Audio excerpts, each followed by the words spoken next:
Hello, viewers. We are in conversation with Professor Satinder Dhiman from Woodbury University, Burbank, California. He's a professor of management, to Indian context, what we call it, management guru. He is Associate Dean, MBA Director and Chair, and he's also President of ICSI, International Chamber for Service Industry. Now, Professor Saab, we wish to take on this conversation further. You have been very kind in the previous episodes to discuss about the education system in USA, and thereafter you have come to technology. Today, in continuation to technology, I wish to move on. What is artificial intelligence? How it is going to be complemented or supplemented or somewhere having a confluence with education system? Sure, I think that's a great follow-up question. And thanks for asking that. I remember a conversation, like a kitchen table conversation with my younger son 2 weeks ago. And he mentioned that, he said, Dad, do you know that how artificial intelligence is going to change the way we work? I said, I'm interested, please tell me. And he did indicate, he said that in like next 5 years, 70% of the jobs which are now done by humans may be taken over by robots. Which they're going to be shaken up. Yes, yeah, well, and that artificial intelligence is at the very foundation of that. I personally do not know, and I do not know that if there is some kind of wisdom out there which says how much artificial intelligence is going to change the way we live, but it is going to be very drastic.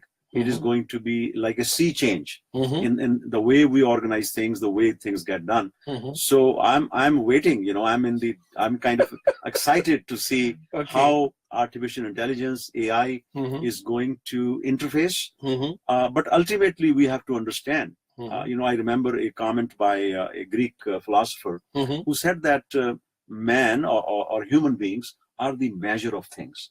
Ultimately, we have to ask ourselves that have we not overshoot in terms of technology? So if the purpose, as we were talking with your son last night, if the purpose of life is to have a peaceful meal in the evening and have conversation with friends, that how much technology do we need? There are some people who are asking a question, and they're worried that technology might have taken more from us than it has given us. So at one stage we have to contemplate that how much artificial intelligence are we going to let our lives be led by. It's like saying we have smartphones, we have smart cities, but do we have smart people? Smart people, by smart people I don't mean that people who have high IQ. I mean people who really know how to use the technology in a mindful way, as I said last time, or how to go about certain things, and what is the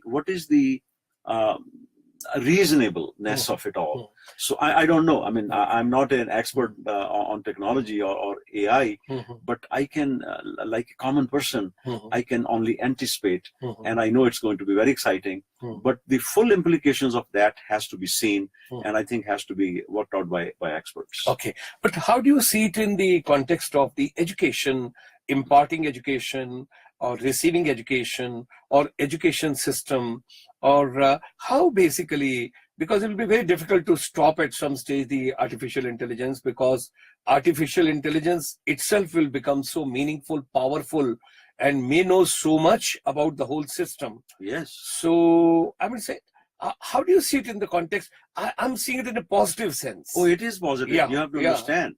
When I said that, I'm fully aware that we cannot stop the wheels of technology. Yes. In like midway. Yes. They will continue. I'm only saying that at some time we have to understand and appreciate that ultimately it is for us. How does this thing interface with the human element? That our day-to-day living, our lifestyle, right? Life management. Yes. Okay. But you are asking a very pertinent question at this juncture, which is, what is the role of artificial intelligence in higher education or in education? In education system. Well, you will be interested to know. I read about a few years ago there was some statistics that by the year 2030, which is not very far, only 12 years later, 50% of the higher education institution as we know it today will cease to exist. will cease to Ah. exist. If we continue with the same pattern, Right, and right, if we don't bring a change, right, or if we don't keep pace with the technology, right. okay, okay, Change, people say change is the only constant. yes, My observation is change is the only thing which does not change. But now even change has changed. Change has become more fast. It is Okay. being thrown at like tsunami of technology, Yes, as yes, you yes. mentioned earlier. Uh, So I think we have to brace up, mhm. and I'm looking forward to that, Okay. and in a positive manner, as you In a said. positive way. Okay. So in this particular episode, actually, we talked about the artificial intelligence, its role, its inputs, its relevance, and its, the combination with the education system.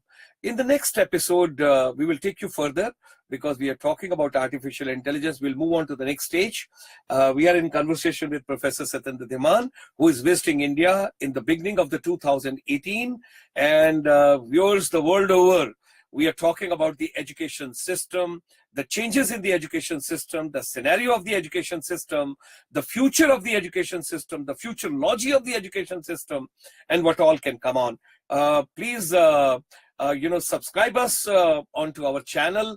What we have got, youtube.com/GS Motivator, and also like us, follow us, or comment us on the Facebook, Twitter, and Instagram.